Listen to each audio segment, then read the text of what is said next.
Psychological tactics within YouTube are all around us. Many of the top creators out there don't even realise they're doing it. For the past 90 days, I've been researching psychological tactics and behavioural science techniques and compiled them into the top 16. If you're looking to grow your YouTube channel, then you might want to grab a pen and paper, as there are some golden gems in here you'll probably want to use for your next upload. Number 1 is loss aversion. Psychological studies show that we invoke a greater emotion when we lose something as to when we gain it. Let's say you're walking down a road with no one in and you find a £20 note on the floor. You'll probably feel quite good, but then on the flip side of that, if you was just to go about your day and realise you have lost £20, there's a far greater emotional response to losing something than it is to gaining it. YouTubers play on this concept all the time when it comes to framing your video. So rather than framing a video of top 5 tips that you should do, it's top 5 mistakes you should avoid. These mistakes are not doing the tips that you would have done in the first video. So if your tip was to use this certain bowl while baking your cake, the mistake would be not using that bowl to bake your cakes. This will invoke a stronger emotion within the viewer. They'll become more curious, thinking, well, what mistake have I been making? Rather than, I wonder what that tip is. Number 2 being very closely related to point number 1, and that's all of us as humans generally have a negativity bias. We find stories or general concepts that are negative more interesting and become more curious about them. It's why fear and negativity sell really well within the news. So someone making a vlog of the best experience I had in London. This wouldn't perform as well as the worst experience I had in London. People are more curious about negative experiences. YouTubers often are looking for negative aspects of their story or video that they can play on, which will invoke a little bit more curiosity. If a review channel on phones found a new phone and there was a feature that really wasn't great at all about it, their next video could easily be iPhone 25, why this one feature ruins it. There could be some essence of clickbait there, so you do have to be careful. But think about how you can create a negativity bias within your niche and possibly your next video.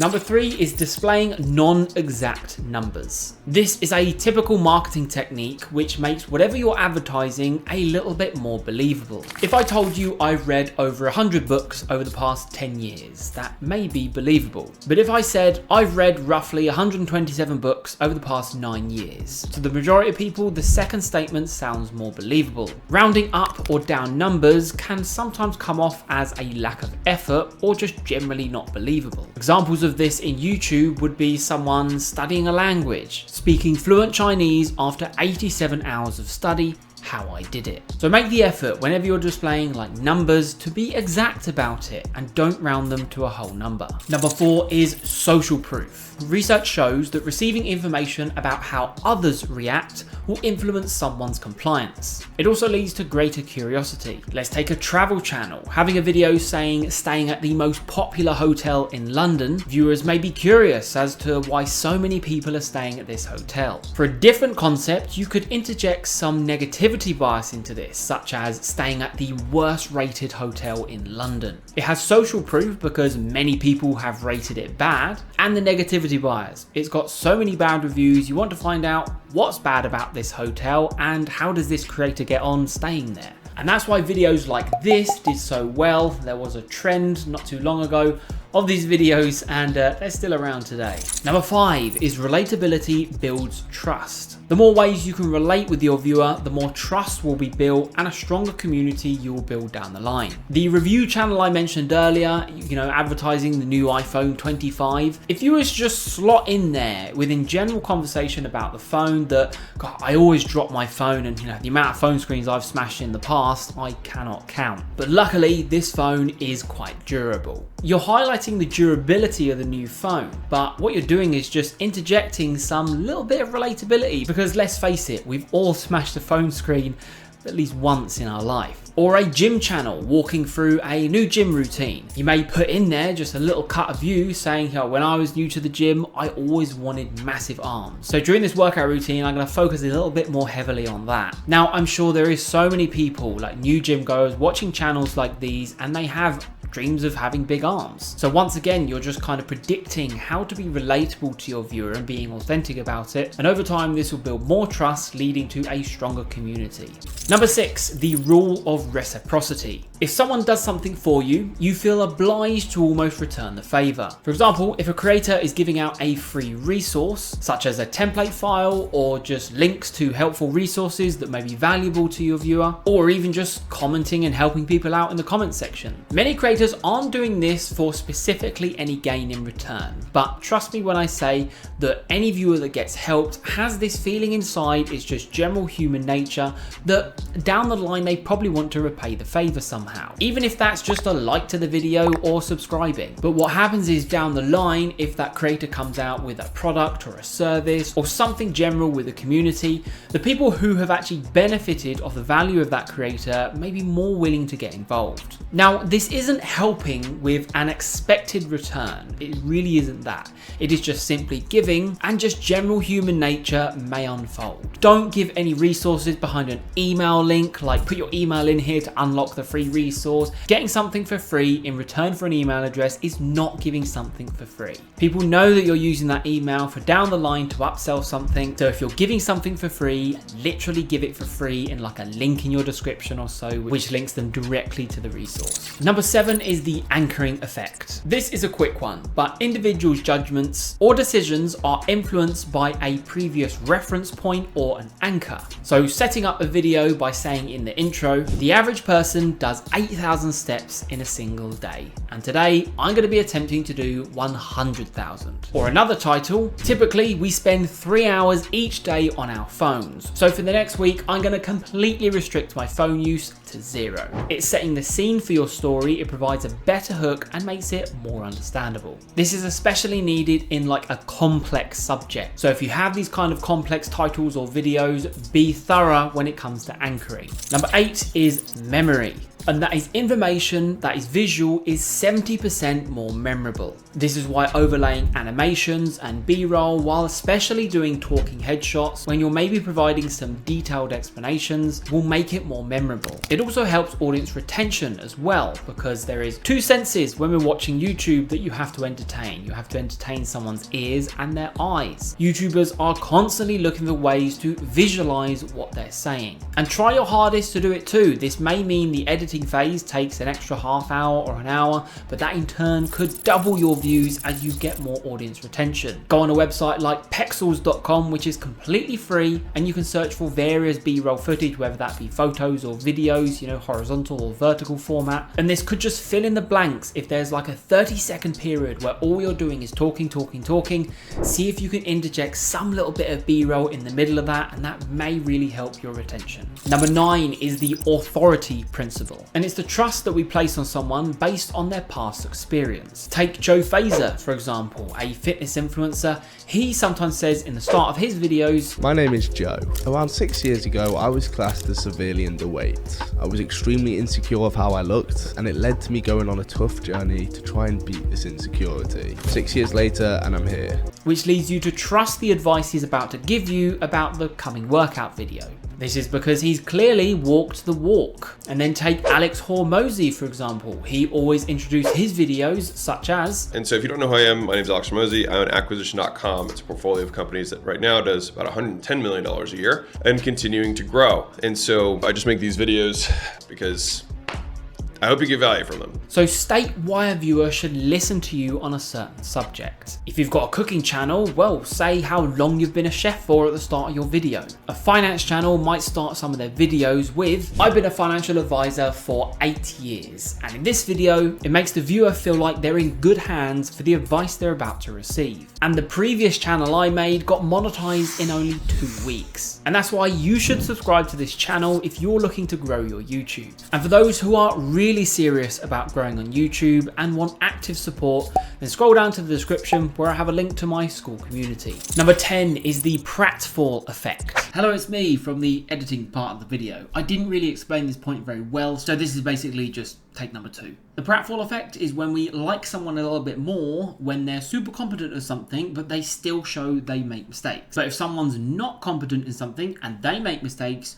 we dislike them even more. An example of this would be if someone is an amazing chef, and you can see by the thumbnail and the intro they're going to produce some like amazing cake. And if through the process of making that cake they're showing that they knock a tray over or some of the ingredients went on the floor, it's almost like adding a bit of like outtakes in there. You may like that and be drawn more to that creator because that creator is a little bit more relatable. We all knock things over and we are all human at the end of the day. But on the flip side, if you kind of know the end result's not really going to be great and this is like a new chef and they're doing all these bad things and knocking things off and spilling stuff, you're probably going to be like, oh, I'm just going to click off. So in your content, if you're very competent in a certain skill or what you're doing or saying, then if mistakes happen, add it into your content. Don't cut it out. It will just make you more relatable and potentially just more likable as a creator. Number 11 is turning a negative into a positive. This is either in the title or like just the general setup to the video. You're simply displaying a negative and then displaying a positive. It creates more curiosity and it also shows your honesty too.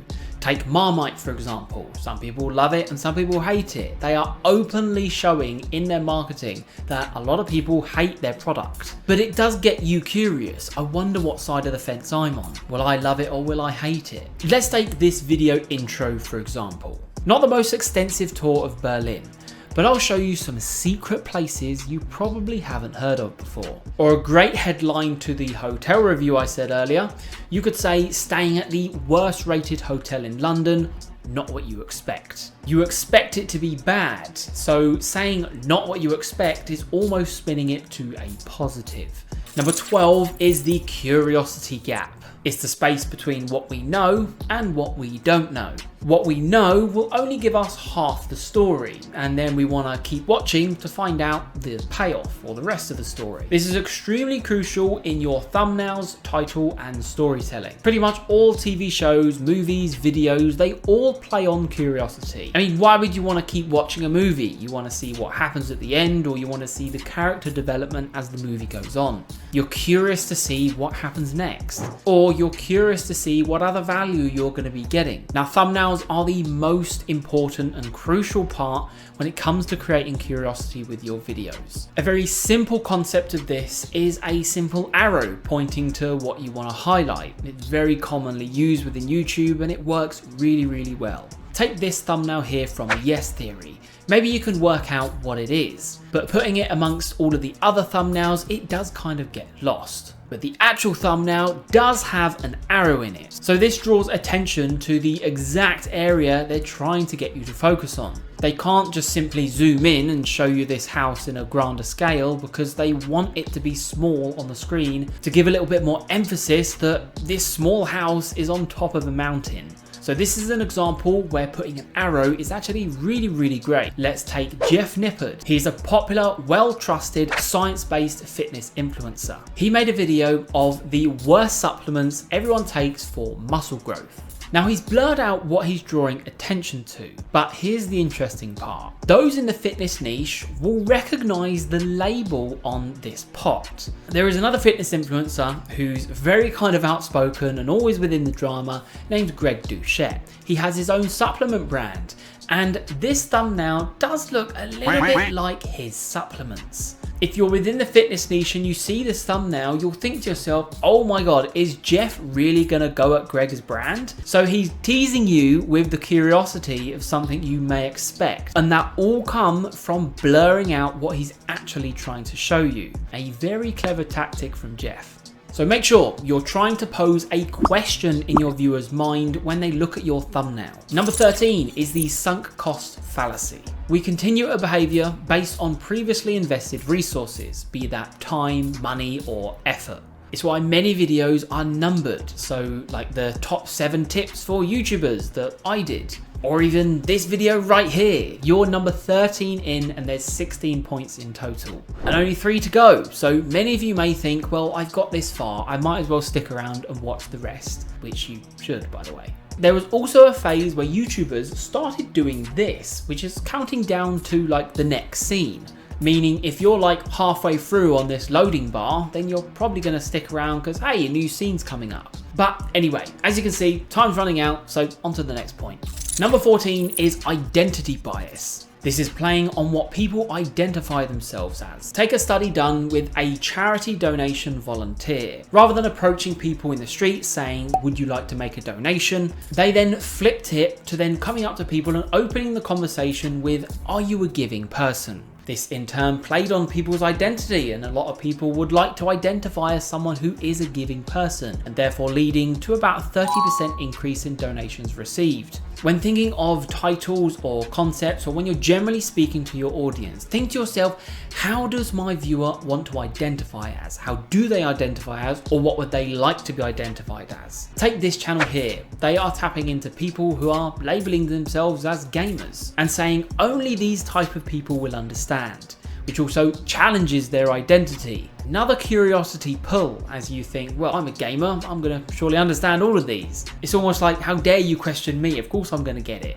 See if you can slip it in there with something that's relevant to your viewer and something that they would probably identify themselves as. Number 15 is herd behavior. This is copying what others are doing, not making any independent decisions. An obvious example of this is trends which people are jumping on, and the herd behavior is literally how trends start. The use of ice baths and the popularity around someone's morning routine was really popular over the past like 3 years or so. It came from popular entrepreneurs being kind of interviewed on podcasts and displaying their morning routine, which then led fitness influencers and just influencers in every niche to kind of demonstrate their morning routine. All of a sudden we have a trend. But the key part of any herd behavior that you witness or any trend which is starting is to see if you can do something similar but different or opposite. What I mean by that is, let's say everyone was doing these morning routines and some channels out there started to detail insights within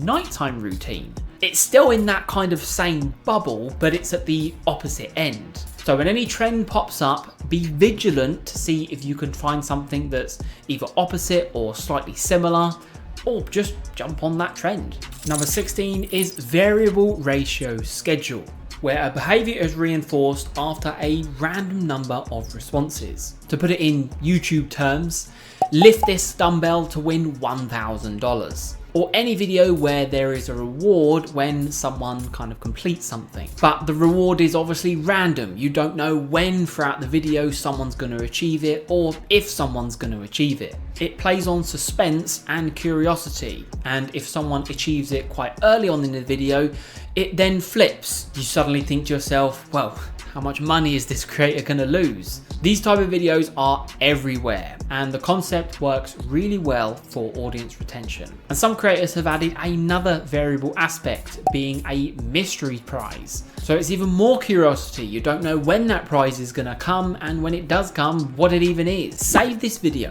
and come back on it from time to time, as there is so much to digest, and there's certainly at least a few concepts you can use in your next video. But before you get going on your next video, consider what type of editing style you're going to be using. Because what if I told you less editing will get you more views?